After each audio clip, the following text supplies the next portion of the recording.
Look at this image. This is Fort Benning, 1977.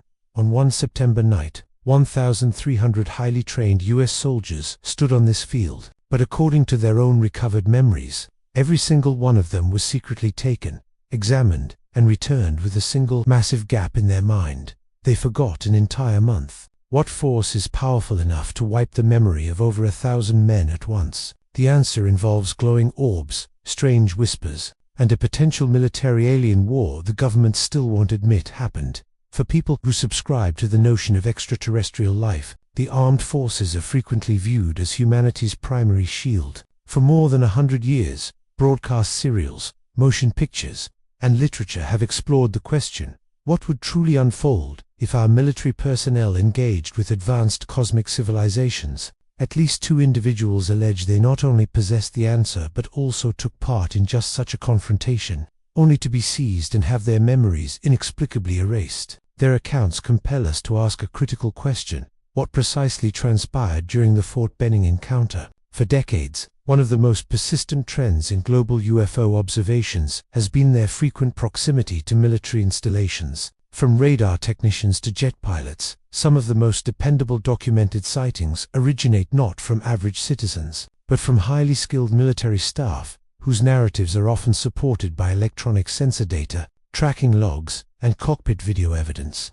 Too many investigators of unidentified flying objects (UFOs). This connection is logical. If alien species were attempting to assess our planet, a comprehensive understanding of our defensive capabilities would be vital, even if their intentions were benevolent. This principle appears to explain occurrences like the Tic Tac event. It took place in 2004, when aviators from the USS Nimitz encountered a luminous, elongated craft that moved in ways that entirely defied known physics. The interaction was not only captured on thermal imaging gear, but also verified by Navy radar systems. In all, over a dozen people witnessed the object accelerate, pause mid-air, and descend at velocities no conventional aircraft or human pilot could withstand. In 2015, a parallel event unfolded just off the eastern coastline of the United States, when aviators from the USS Roosevelt spotted multiple high-speed aerial objects, which they managed to record using their infrared targeting technology.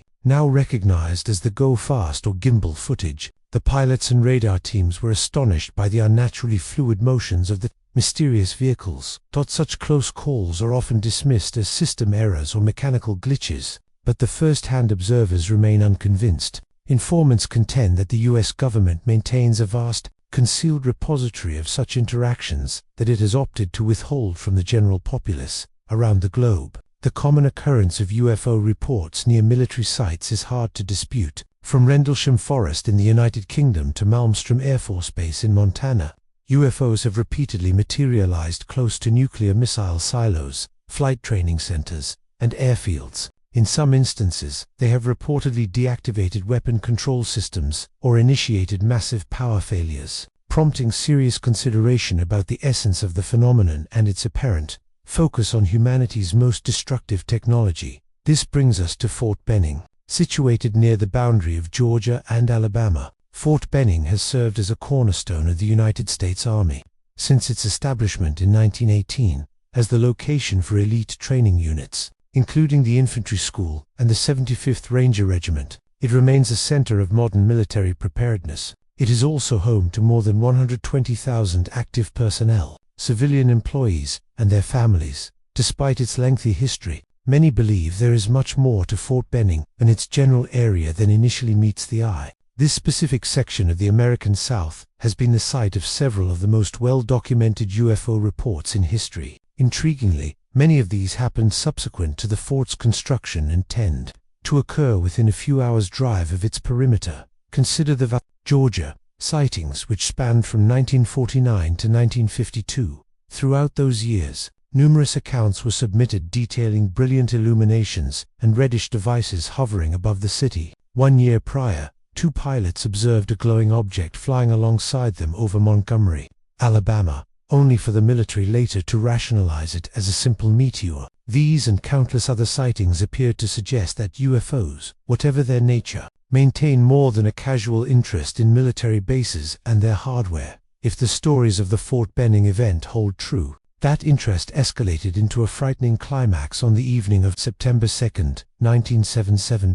In the early 1990s, a man named John Vasquez attended the International UFO Conference in Nevada and began speaking with attendees. He wasn't a UFO researcher but was seeking input on a personal issue he had been grappling with. Several people there decided to offer assistance, including author Graham Birdsall. John was a former serviceman, having enlisted in the National Guard in 1977 before opting to transfer into the regular army. He was posted to Delta Company, 1st Infantry, at Fort Benning. For decades, John had described his service time as entirely unremarkable. He spent some time stationed in West Germany in the late 1970s, but with the Vietnam War concluded, opportunities for direct combat were scarce. However, throughout the 1980s, John reported suffering from horrific night terrors. At times, he claimed they felt so realistic that he struggled to accept they were merely dreams. He recalled what he called bizarre faces and himself and his fellow soldiers,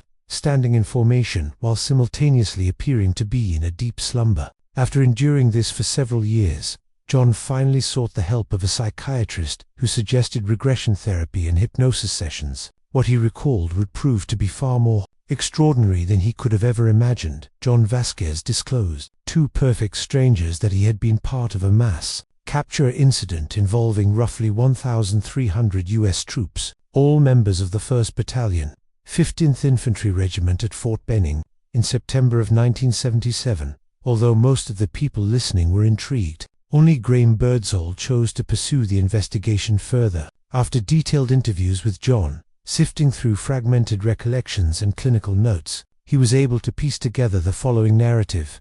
At approximately 7:30 p.m. on September 2, 1977, the new recruits of the 1st Battalion were summoned for an evening assembly. There were 4 companies in total: Alpha, Bravo, Charlie, and Delta, combined force of about 1,300 men, arranged in ranks on a field. As a member of Delta Company, John Vasquez was positioned near the rear of the grouping. The event was intended to be a welcoming ceremony where the commanding officer would deliver a speech outlining the upcoming weeks of infantry instruction.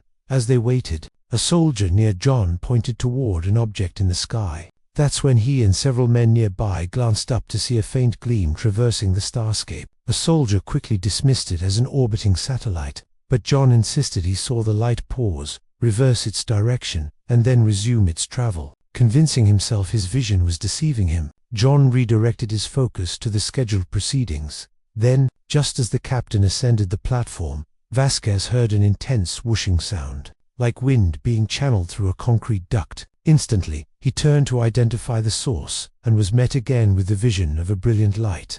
This time located in the nearby woods, it was comparable to a single headlight on a truck. Initially, he assumed it must be a vehicle driving through the trees toward them. As he observed, he could see it was advancing toward the gathering, and by the time it reached the tree line, it seemed to bathe everything in near daylight illumination.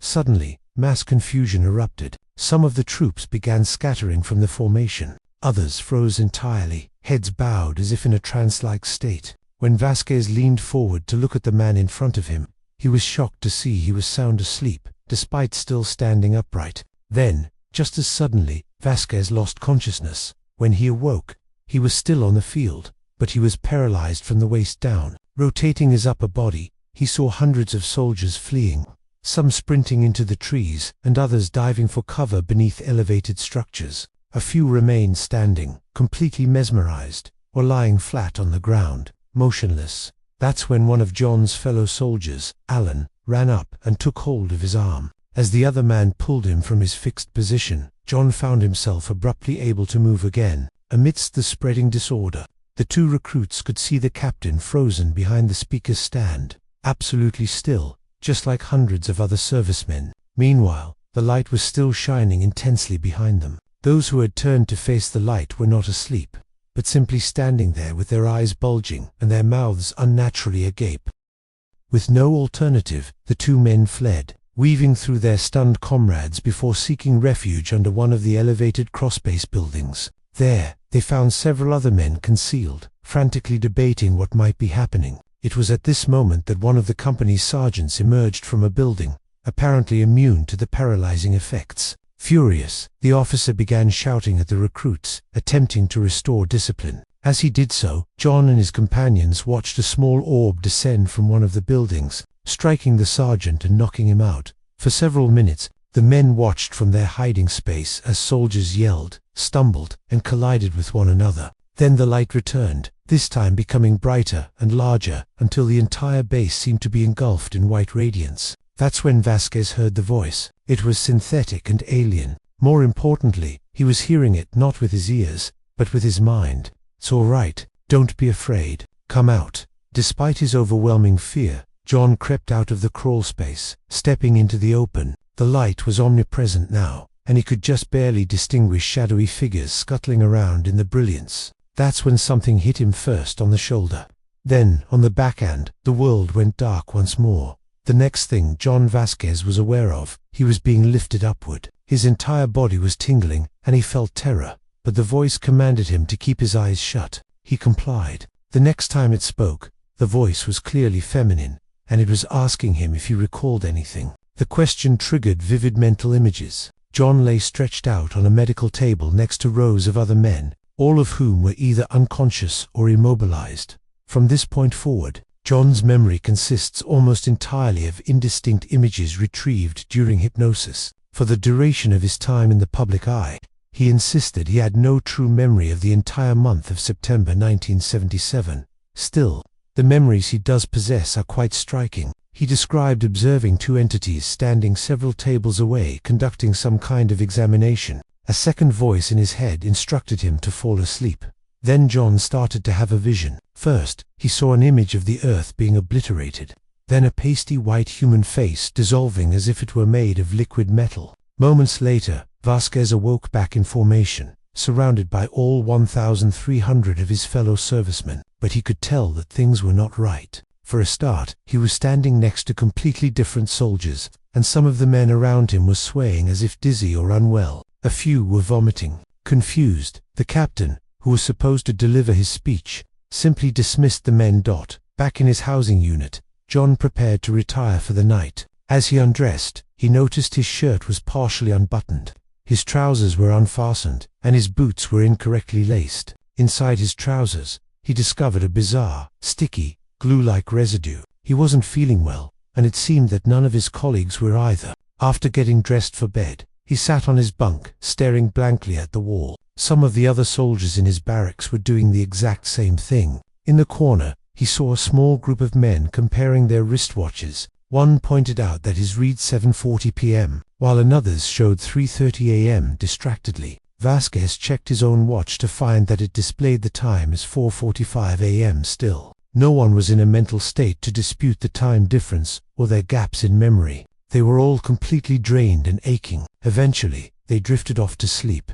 A few weeks afterward, John checked into the army hospital, claiming he was experiencing severe muscle spasms. He was treated with physical therapy, and not long after, he was transferred to Germany. The strange incident involving his abduction completely vanished from his consciousness for more than 10 years until he started having the unexplained dreams. After consulting with his hypnotherapist, John began submitting Freedom of Information requests for Army records related to Fort Benning. In the subsequent years, he claims to have located multiple accounts of soldiers falling ill around the time of the event, with documents labeling the sickness as originating from a measles outbreak. One such account was even published in the local press. However, he could find no official military records to validate them. It's a fantastical account, and many who are skeptical are quick to dismiss it as such. But in 2011, something occurred that permanently altered John Vasquez's life. Another soldier came forward to assert that he was not only present that night, but that he had actually been part of a firefight against the invading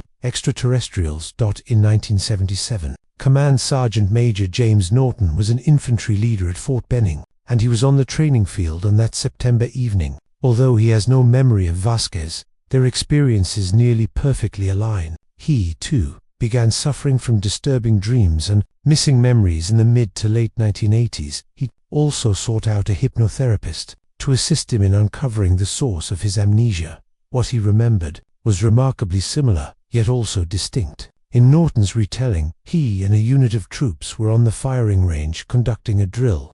putting on a demonstration for the Secretary of Defense, who had been visiting Fort Benning for the week. As they were firing, some of the soldiers began noticing peculiar lights maneuvering in the sky. When Norton looked up, he saw what he later characterized as 3 glowing orbs flying high over the base. Suddenly, one of the troops spotted something further down. Norton turned to see 3 more orbs, this time flying significantly lower. That's when utter chaos erupted. Norton watched in disbelief as the 3 glowing lights buzzed the firing range at high velocity, sending soldiers scrambling for cover. Regardless of whether their initial intent had been aggressive or not, it became obvious that they viewed the armed soldiers as a threat. In retaliation, they began shooting beams and spheres of light at the men in the firing range, who swiftly returned fire. Across the field, Norton saw at least one of the base's helicopters erupt into flames, while nearby troops collapsed with severe burns and other injuries. Tasked with protecting the Secretary of Defense,